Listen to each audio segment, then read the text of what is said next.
নমস্কার। আজকের আলোচনা তৃতীয় ইঙ্ক মারাঠা যুদ্ধ। এই যুদ্ধটি সংঘটিত হয়েছিল 1817 থেকে 1818 বা 19 খ্রিস্টাব্দ পর্যন্ত।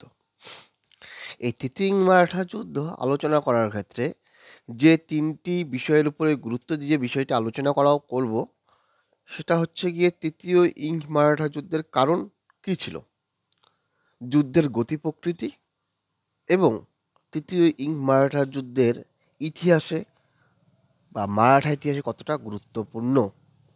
আমরা সকলেই জানি পেশোয়া দ্বিতীয় বাজিরাও বেসিনের সন্ধে 1802 খ্রিস্টাব্দে স্বাক্ষর করেন ইংরেজদের সঙ্গে, নিয়ে অধীনতামূলক মিত্রতার মেনে নিয়েছিলেন।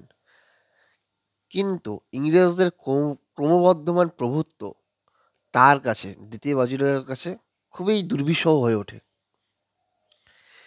এ থেকে মুক্তি পাওয়ার জন্য তিনি সচেষ্ট ছিলেন এবং বিভিন্ন ধরনের পন্থা অবলম্বন করেছিলেন।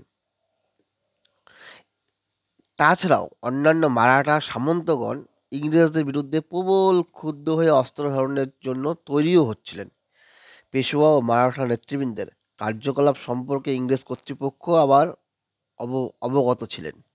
এই সময় পেশোয়ার বিশ্বস্ত মন্ত্রী তিম্বক জি ডিংলে ব্রিটিশ রেসিডেন্ট এলফিনস্টন একটি মিথ্যা অভিযোগে গ্রেপ্তার করলে পেশোয়া ক্ষুব্ধ হন এবং পেশোয়ার মারাঠা সামন্ত সিন্ধিয়া, হোলকার প্রভৃতি সামন্ত রাজাদের সঙ্গে পিণ্ডারি দস্যুদের যোগ ছিল। কোম্পানি পিণ্ডারি দস্যুদের দমনে উদ্যোগী হলে মারাঠা সামন্ত রাজারা কোম্পানির বিরুদ্ধে পেশোয়ার সঙ্গে যোগ দেন। এই সময় ভারতের গভর্নর জেনারেল লর্ড হেস্টিংস বা লর্ড ময়রা, তার সময়কাল 1813 থেকে 23, তিনি ভারতে ব্রিটিশ সাম্রাজ্য বিস্তারের নীতির পক্ষপাতী ছিলেন। তিনি জোর করে এই অবস্থায় পেশোয়াকে পুনার সন্ধি, যেটা সংগঠিত হয়েছিল 1817 খ্রিস্টাব্দে, স্বাক্ষর করাতে বাধ্য হন। এই পুনার সন্ধির শর্তাবলীগুলো কি কি? পেশোয়া দ্বিতীয় বাজিরাও মারাঠা সাম্রাজ্যের নেতৃপদ ত্যাগ করবে, রাজ্যের একাংশ ইংরেজদের হাতে ছেড়ে দেবে, ইংরেজদের বিনা অনুমতিতে কোনো বহিঃশক্তির সঙ্গে যোগাযোগ স্থাপনে তাকে বিরত করতে বাধ্য করা হয়। বলা বাহুল্য, এই চুক্তি পেশোয়ার কাছে, দ্বিতীয় বাজিরাওয়ের কাছে মৃত্যুসজ্জার সমান ছিল। কেবলমাত্র পেশোয়াই নয়, ভোসলে, সিন্ধিয়া, মারাঠা সর্দাররাও অনুরূপ অপমানজনক চুক্তিতে স্বাক্ষর করে। মারাঠা নেতৃবৃন্দের পক্ষে এই অপমানজনক চুক্তি মেনে নেওয়া সম্ভব ছিল না। পেশোয়া বিদ্রোহ ঘোষণা করলে সেখানে মারাঠা সামন্ত সিন্ধিয়া, হোলকার ও ভোসলে তাতে যোগ দেন। ইংরেজ বাহিনী পুনা দখল করে। দ্বিতীয় বাজিরাও পেশোয়া পলায়ন করেন। 1817 খ্রিস্টাব্দে ভোসলে, মারাঠা সর্দার ভোসলে ও হোলকার যথাক্রমে শীতলাবধি ও মাহিতপুরের যুদ্ধে পরাজিত হন এবং 1817 খ্রিস্টাব্দে পেশোয়া কোরেগাঁও অস্টির যুদ্ধে পরাজিত হয়ে আত্মসমর্পণ করলে তৃতীয় ইঙ্ক মারাঠা যুদ্ধের অবসান ঘটে। এই যুদ্ধের ফলাফল কি? মারাঠা ইতিহাসে বা ভারতবর্ষের ইতিহাসে এই তৃতীয় ইঙ্ক মারাঠা যুদ্ধের ফলাফল খুবই গুরুত্বপূর্ণ। পেশোয়া দ্বিতীয় বাজিরাওকে গদিচ্যুত করা হয়। তিনি কোম্পানির বৃত্তিভোগীতে পরিণত হন। পেশোয়া পদ লুপ্ত হয় চিরতরে। পেশোয়ার রাজ্য কোম্পানির সাম্রাজ্যভুক্ত হয়। তার রাজ্যের কিছু অংশ শিবাজির এক বংশধরকে দেওয়া হয়। হোলকারদের সঙ্গে অধীনতামূলক মিত্রতা চুক্তি আবদ্ধ হন হোলকাররা। ভোসলের রাজ্য ইংরেজ সাম্রাজ্যভুক্ত হয়। সিন্ধিয়ার প্রভাবাধীন রাজপুত রাজ্যগুলো ইংরেজদের সঙ্গে অধীনতামূলক মিত্রতায় আবদ্ধ হওয়ায় রাজপুতনায় ব্রিটিশ আধিপত্য বিস্তার করে।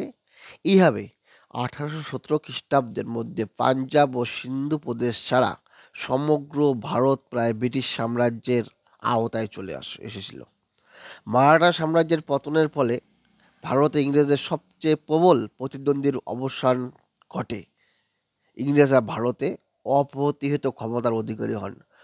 এই কারণে ডক্টর স্পিয়ার 1818 সালকে জল বিভাজিকা বা ওয়াটারশেড বলে অভিহিত করেছেন ভারত ইতিহাসে। তার মতে এই 1818 খ্রিস্টাব্দে ভারতে স্থাপিত ব্রিটিশ সাম্রাজ্য ভারতের ব্রিটিশ সাম্রাজ্যে পরিণত হয়। বলা বাহুল্য, স্পিয়ারের এই বক্তব্য সম্পূর্ণভাবে সঠিক নয়, কারণ শিখদের বিরুদ্ধে ইংরেজদের তখনও সংগ্রাম শুরু হয়নি। কেবল রাজনৈতিক দিক থেকে নয়, অর্থনৈতিক দিক থেকেও 1818 সালের অতি গুরুত্বপূর্ণ। মারাঠাদের পতনের ফলে ইংরেজ বাণিজ্য কেন্দ্র বোম্বাইয়ের যথেষ্ট গুরুত্ব বৃদ্ধি পায়। অচিরেই তা পশ্চিম ভারতের প্রধান বাণিজ্য কেন্দ্রে পরিণত হয়েছিল। রেল যোগাযোগ স্থাপিত হলে এই গুরুত্ব আরও বহুগুণে বৃদ্ধি পায়। পার্সি ও গুজরাটি বণিকরা দলে দলে এই শহরে বসতি স্থাপন করে। অচিরেই বোম্বাই বস্ত্রশিল্পের এক বিখ্যাত কেন্দ্রে পরিণত হয়। এক কথায়, তৃতীয় মারাঠা যুদ্ধ, মারাঠা শক্তির পতন এবং ইংরেজ শক্তি ভারতে অপ্রতিহত হয়ে পড়ে। আমরা সকলেই জানি, মুঘল সাম্রাজ্যের পতনের পর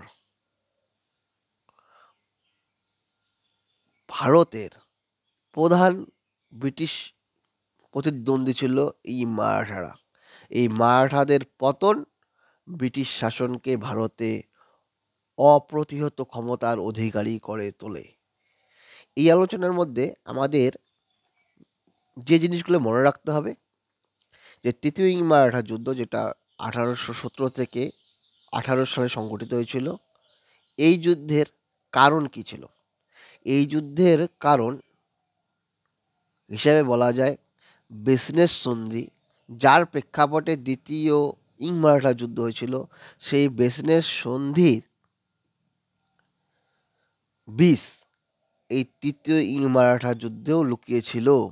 তার সঙ্গে সঙ্গে আগুনে ঘির মতো ফেলে পুনা সন্ধি, যেটা 1817 খ্রিস্টাব্দে হয়েছিল, এবং পেশোয়ার বিশ্বস্ত মন্ত্রী টিম্বুকজি ডিংলিকে ব্রিটিশ রেসিডেন্ট গ্রেপ্তার, এগুলো সবই ছিল তৃতীয় মারাঠা যুদ্ধের অন্যতম কারণ। এবং এই যুদ্ধের ফলাফল হিসাবে যদি দেখা যায়,